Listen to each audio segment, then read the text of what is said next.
Alright, so once again, yemo kwa bebiem Emerald Sports Link Ghana. So brand also see atina say na agudi mu nsema ya bobo no. Yede besom all platform we so Mr. John Buafo the advice ama Thomas Partey. Na abrante no say no whether say obeste anase obeko no ene information dey report no bebre na air circulate. Na Mr. John Buafo o advice abrante no yeba beti ne nsema oka ye na Ernest Nuamah bad news eko ediama abrante no next season se Olympian Lyon entimi akeka enema amomu a enema betimi ajekekeleke enema kwakọ yes something which is there ediama Ernest Nuamah ye ba ne the details and more etimi edi abrao na ye beto so ne wramu e abrante ne din edi Edmond Bedu yes abrante we ye Blasters prospect we say kan Edma RB Salzburg abrante mo no it was true betimi eramu near the good news at etodwa from the camp of abrante Edmond Bedu no ye the babe so all platform we so Alexander Kwabena Jiku abrante nsem e wo hanam na transfer ne de do na back to back and eba ye hwe near the emu nkomo no etumi ediama Christopher Bonsu abusia we may I call it say a bad news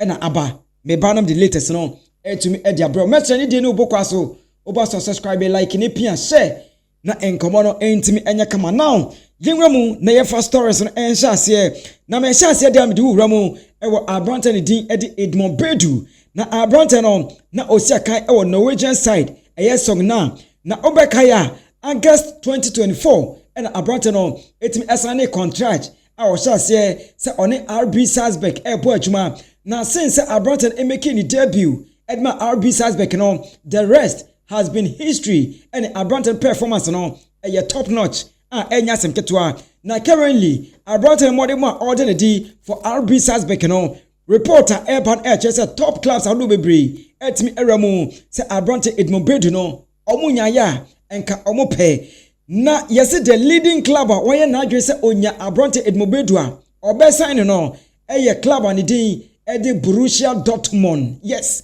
the Borussia Dortmund omo ye crowd say abrante no say kanima betimi akoye between Dortmund and RB Salzburg e komani beje say abrante no e betimi ababe piemu edi amaomo eti eno so eye good news from the camp of Edmond Bedu and ayede fast porcelain Ghana so na yede amount now yete good news ni dia yento so na yemfa story enfama na this particular story no I think say you will be the best judge yes one kasa no and at the comment section no ubetimi ajudge sa asem we edi amame na ye nyina ye gidi se abrante ni din edi Christopher Bonsu abrante no we ye winger na juma currently obo for the club and in the country Ghana no ano edi papa obekaya in the World Cup qualifiers abrante ebepiem and Ghana for ebo gene so ye kopiem all London Unity Cup abrante sa ko gini dia na enya senketwa sese no enkrofo bebre e call se abrante no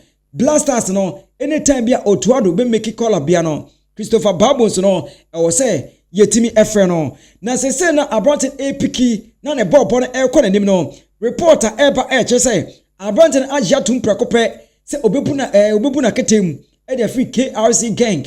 na okosi akan e wo Saudi Pro League ni mu abusuan e bia wanti ni ye yese abrante ya ne din edi Christopher Bonsu no waje pene se opese obuna ketem edi free gang eye Belgium na okopiemu e wo Saudi Arabia na okosi akan edima Akadisia na reporter eba no e chese Akadisia for no table offer around 15 million euros and omotimi table edi ewramu e wo gang kasese no abrante etimi aje pene se no kra obetimi aputu pen to paper no was sign contract no edi ama wo mo na yese contract na abrante eba be sign no e likely se obetimi assign till 2029 na chese Christopher Bonsu no waye crowd se abrante na kasa no okwa kopesika okwa kojisika eno so any update eba na per report na mo say multiple reports KRC gang have accepted a deal worth 15 million euros from Saudi Arabian side Al-Qadisiyah for the service of talented Ghanaian winger Christopher Bonsu. The 20-year-old is expected to sign a deal until 2029 in the coming days. And also ensema etodwa na yɛde bi ɛma o sports link Ghana so now yɛnto so na yɛnwura mu ɛwɔ abrante ne di ɛde Alexander Kwabena Jiku na abrante mu abɛka kyerɛ sɛ AC Milan Olympique Marseille Lyon ɔmo nyina ayɛ crowd sɛ abrante wei ɔmo nyaya anka ɔmo pɛ na reporter ɛba ɛkyerɛ sɛ due to abrante no top notch performance ɔde na di under Jose Mourinho ɛde ma Fenerbahce no ɛno nam so ama clubs bre ayɛ interested sɛ abrante Jiku no ɔmo nyaya ɔmo bɛ sign no na yɛsɛ clubs a ɔmo so sɛ yɛ ɔmo ti bie mu ɛyɛ OJ Nice ɔmo ayɛ crowd obi bɛka sɛ OJ Nice ɔmo timi ayɛ crowd sɛ anase ɔmo ayɛ crowd sɛ abrante no ɔmo nyaya ɔmo bɛ sign then Toulouse ɔmo so etimi ayɛ crowd sɛ abrante no ɔmo so nyaya enka ɔmo betimi sign no na ɔhwɛ abrante no 2024 season ni mu abrante ɛbɔ modern make 38 appearances in all competitions and edema Fenerbahce or share 1 goal ɛwɔ hɔnom eti abrante no say deɛ ɛkɔ ɛne nea ɛba no ɛna yɛde ɛma but personally I think say if say Jiku ɛyɛ na adwene sɛ obebu na ketem ɛde fi Fenerbahce sɛ ɔkɔ akɔsi akan ɛde ama OJ Nice to lose there then a step in the wrong direction a poor decision and abrante ebe make because you can't compare Fenerbahce to OJ Nice.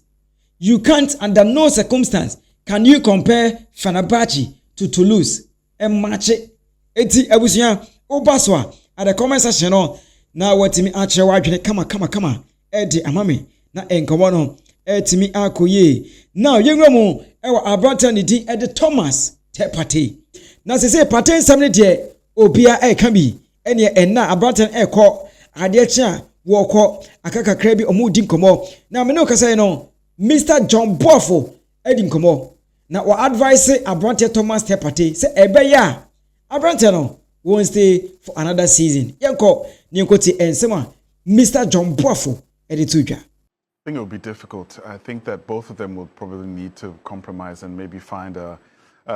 just something in the middle so that Partey stays in the squad, especially in a World Cup year. We want him to be in the club and continue to perform well because he was a key player, and you could see it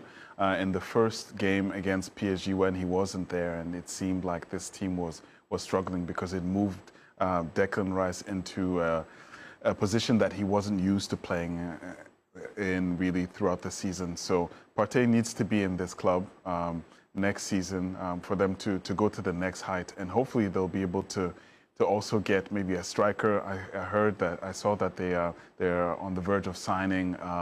Zubamendi in the midfield, but for them to go to the next level, they definitely need to keep their key players, and he's definitely been a key player for this Arsenal side, and he's also been a key player for the Black Stars. So we want him to stay in Arsenal and continue to perform at the highest level so that he can bring his experience and his competitiveness also to the Black Stars. As you said, there's a meeting that is expected to be held between Arsenal and Thomas Partey, and from all reports that I've read from all the tabloids from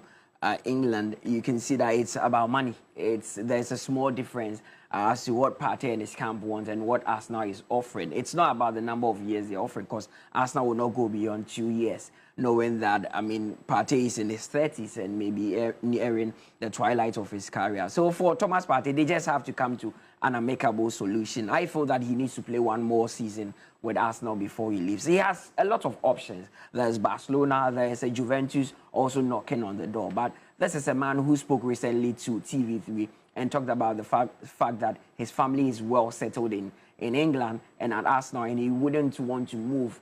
if you are really settled. So for me, he should sign that 1 year deal. The Arsenal fans love him to bits, even though he's not really won anything major with them. I feel that Partey should continue with the Gunners.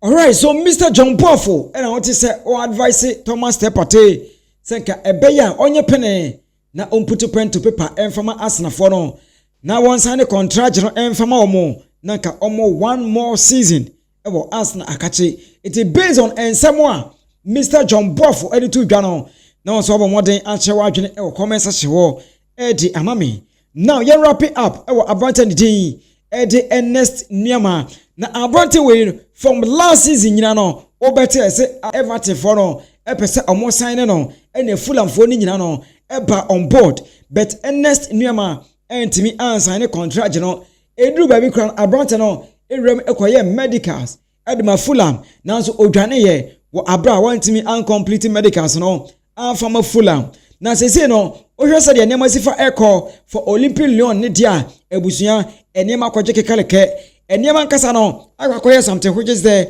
edi ama Olympic Lyon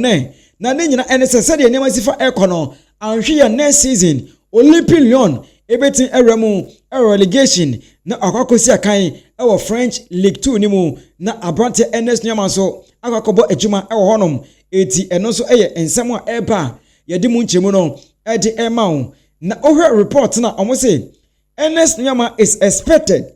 to play in League 2 next season unless he leaves the club this summer or Olympic Lyon manage to overturn their relegation. It is say no enema kokoye tough ediama Ernest Nuamah because they say no Ernest Nuamah apeke injury the club bay and a bay na say obesani player or injury already and in fact the injury not just any ordinary injury ACL eti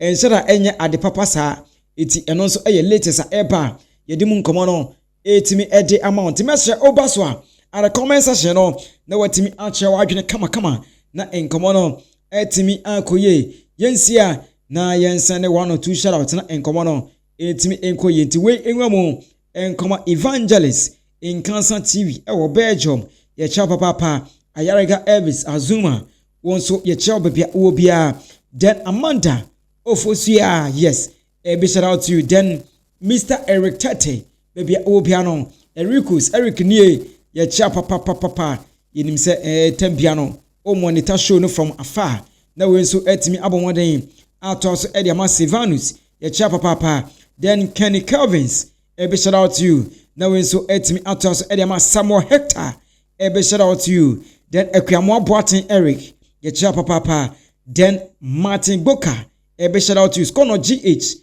ye cha papa Maswo Boatin a shout out to you na we nso ato so e de ma Prince Ofori a shout out to you J Isaac ye cha papa Maxi ewo London wonso ye cha Gabriel Apote ye cha papa Nana Dako Ampem wonso ye cha obusia ye mfa shout out in Asia medin e Kobe and abetima friend Kobe finest is abishia